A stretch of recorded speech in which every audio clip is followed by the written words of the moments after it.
Welcome to Oops, Another Watch, a channel dedicated to the completely reasonable hobby of accidentally buying more watches than any human needs. Vintage finds, weird watches, repairs, bargains, mistakes, and the occasional moment where I stare at a watch and think, how did I end up owning this? Because sometimes you only meant to buy one, and somehow came home with three. On this channel I hunt for watches everywhere. Thrift stores, estate sales, flea markets, online auctions, and of course the dangerous late night scroll through eBay. Sometimes I find amazing vintage pieces. Sometimes I find watches that just need a little repair. And sometimes I buy something that probably should have stayed in the drawer. But that's part of the fun. We'll open them, fix them, learn how they work, and occasionally discover that a €5 watch has a surprisingly interesting story behind it. So if you enjoy vintage watches, mechanical curiosities, unexpected bargains, and the occasional questionable purchase decision, you're in the right place. Because sooner or later we all say the same thing: this is the last watch. After a few days, oops, another watch. Hello fellow watch collectors and welcome. Today I picked up this box of watches from a thrift store for €40. At first glance it looked like a complete mystery. Some Quartz watches, some very questionable watches. But I did spot a few mechanical ones hiding in there, and that was enough to convince me. Because buying a box of random watches you know nothing about is obviously a great idea. So did I just buy a box of junk? Let's open it up and find out. But first, a quick wrist check. Today I'm wearing this Sin 104 with a blue sunburst dial, one of my favorite watches in my collection. Alright, let's get this box open and see what we've got.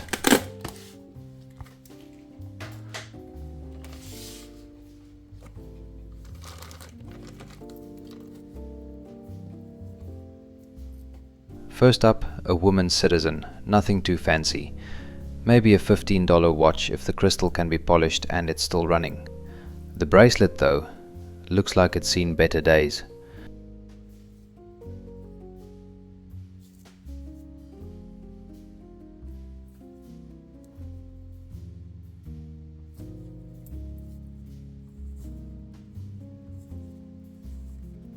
And it's running, that's always a good start.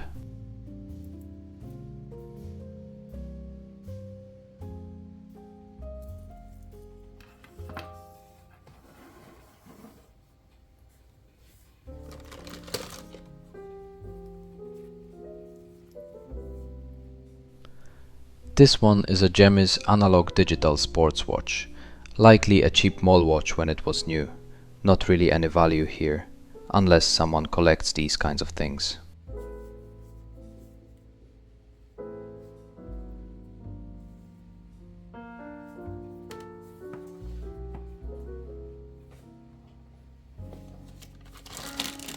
Let's start with this little plastic bag of watches.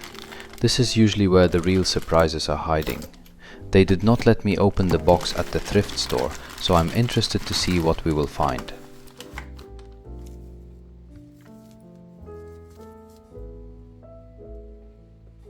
Oh, this is interesting. Leijona, 17 jewels.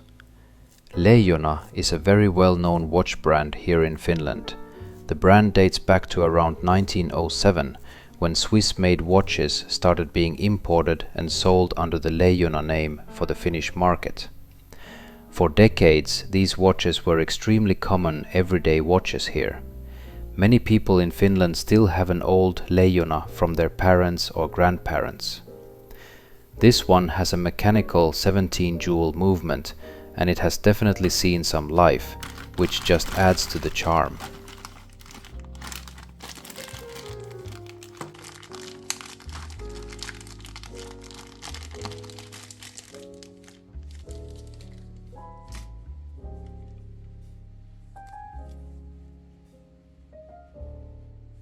Now this is nice. A Certina Bristol 195. Certina is a Swiss watch brand founded in 1888 in Grenchen. The Bristol line appeared in the 1960s, and these were solid, everyday mechanical watches. This one is a classic manual wind dress watch with a clean silver dial and gold markers. Vintage Certina watches from this era are appreciated for their simple design and reliable movements. And it's running. I've seen watches like this sell for around $200 to $300 in good condition. In this shape it might be closer to $150. So this one watch may have paid for the entire box, and maybe even the next mystery watch lot.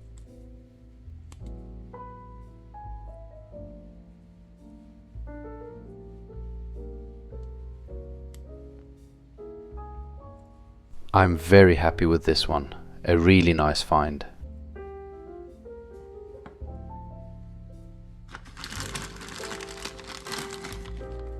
Next up, a Nike Air watch. Nike is great at making shoes, but watches are a different story. It claims 300 meters of water resistance, which is optimistic. I tried setting the time and it feels a bit gritty, so something inside may not be very happy. If it could be fixed, this might still have some value to Nike collectors. It's still running, so that's a plus. It is made in USA. That's interesting. I wonder how many parts were actually made in the US. I don't know why, but the bezel gives me Breitling vibes. Strange.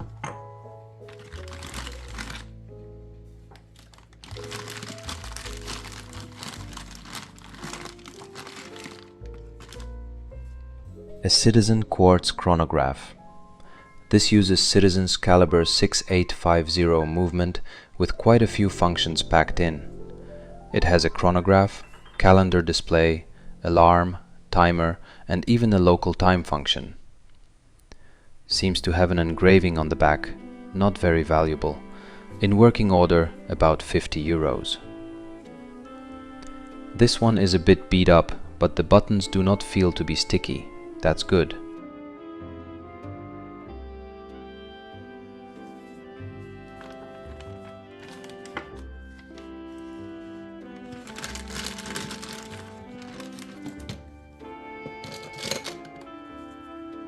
Next we have what looks like an Yves Renoir watch, likely connected to the Swiss brand Alfex.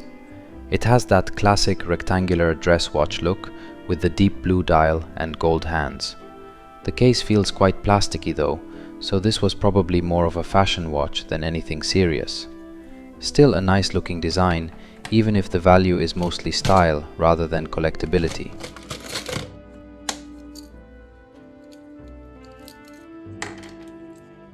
And here we have a Leijona pocket watch with 17 jewels. Leijona means lion in Finnish. Sadly, it's missing a crown. This one has the classic pocket watch layout with large Arabic numerals and a small seconds dial at 6. A very traditional design and probably someone's everyday pocket watch many decades ago. Unfortunately, without a crown, it's not very valuable. It's perhaps a €20 watch.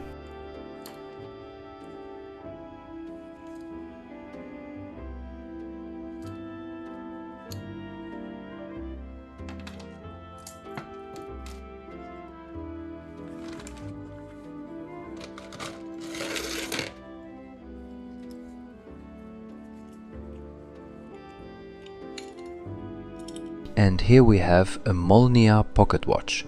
Molnija means lightning in Russian, and these were made in the Soviet Union. This one likely uses the Molnija 3602 movement, a simple and very robust mechanical caliber produced from the 1950s through the 1990s. Based on the dial style and the made in USSR marking, this one is probably from the 1960s or 70s. Many Molnija pocket watches also came in beautifully decorated cases with trains, animals or detailed engravings. The movements themselves are large, simple, and known for being very durable.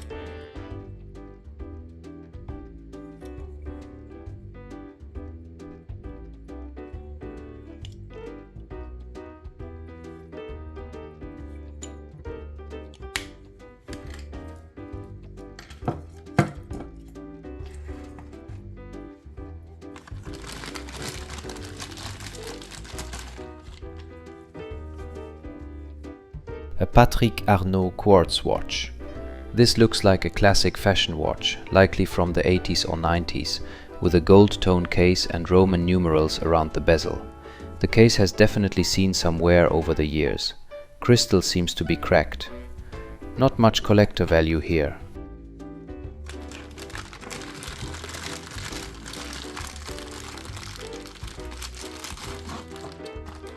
This one caught my eye. A Cyma pocket watch. Cyma is a Swiss brand dating back to the 1800s and known for making solid mechanical watches. The dial is very clean with elegant numerals and a small seconds register at 6. At first it looked fully wound and not running, but after I picked it up it started ticking. That's always a good sign, and it might just need a proper service to run well again.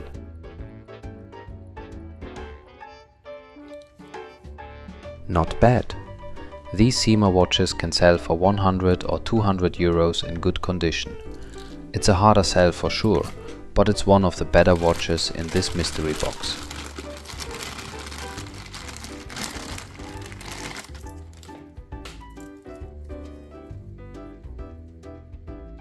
Here's a simple Citizen 7 quartz watch.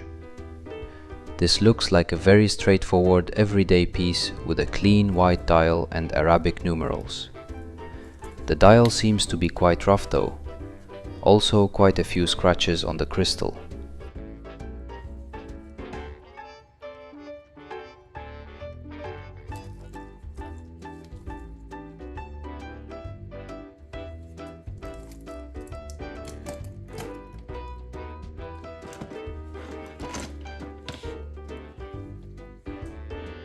Here we have a small Seiko automatic 17 jewels. This is a women's mechanical watch, likely from the 1960s or 70s, when Seiko made many compact automatic movements. The dial shows some age, and the case plating has definitely seen better days. Still, it's always nice to find an automatic in a box like this. And it's running.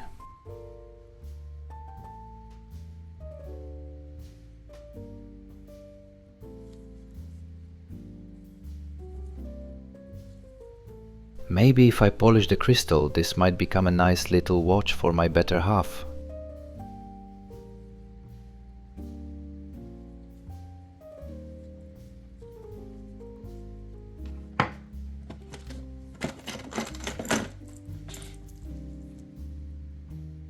Whoa, this is a chunky one. A Fabry 23 jewels watch with a bold blue sunburst dial. Shock resistant and waterproof according to the dial, and it definitely has that strong 1970s look. The case is in pretty rough condition though. And it's actually running, which is always a nice surprise. If you know more about this watch, please leave a comment.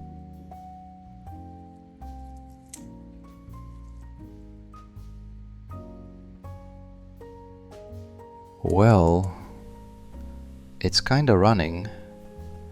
And the crystal is cracked in multiple places. Still, interesting find.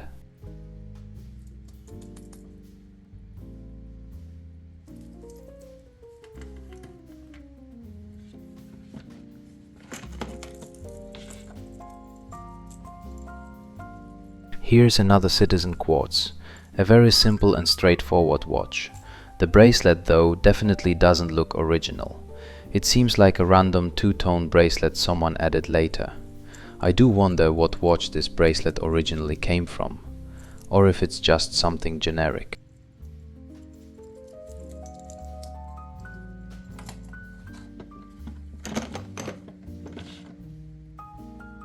Ooh, this one is cool. An Eweco 17 jewels with Incabloc shock protection. The dial has a clean design with large numerals and a small seconds dial at 6. Eweco was one of the many smaller Swiss watch brands active in the mid-20th century, often assembling watches using reliable Swiss movements from other manufacturers. The Incabloc marking refers to the shock protection system for the balance wheel, designed to help protect the movement if the watch is dropped. And it's running. Nice.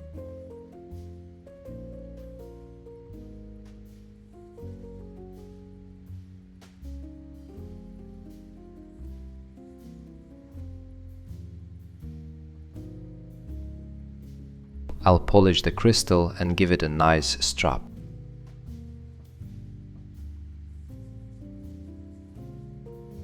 There is some wear on the case, but nothing major. It will look okay with a black leather strap.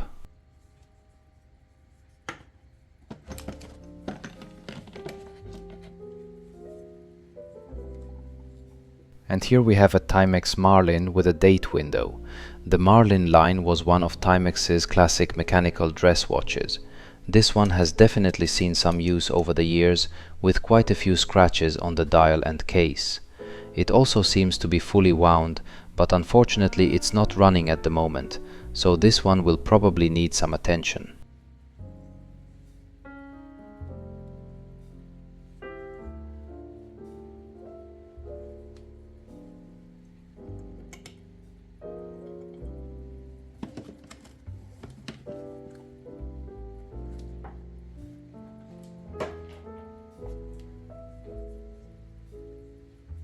And here we have the last watch in the box, a Leijona 17 ruby mechanical watch with Incabloc shock protection.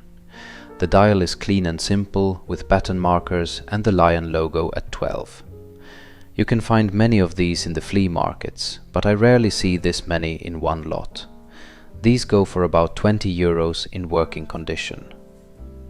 And nice, this one is running too. And that's all the watches from this box. A few interesting mechanical pieces, a couple of odd ones, and even quite a few that are still running. The Certina was certainly a nice find, and not bad at all for a 40 euro mystery box. I'll be making more videos like this, where I dig through random watch lots, review old military watches, and take a look at interesting watches I come across. So if that sounds interesting, consider subscribing. I'm also thinking about doing a small giveaway in the future. I'll start putting aside one interesting watch from every 100 watches I go through, and one of you might win it. I'll randomly pick a comment from the subscribers when the time comes. That's it for now. Thank you for watching and see you next time.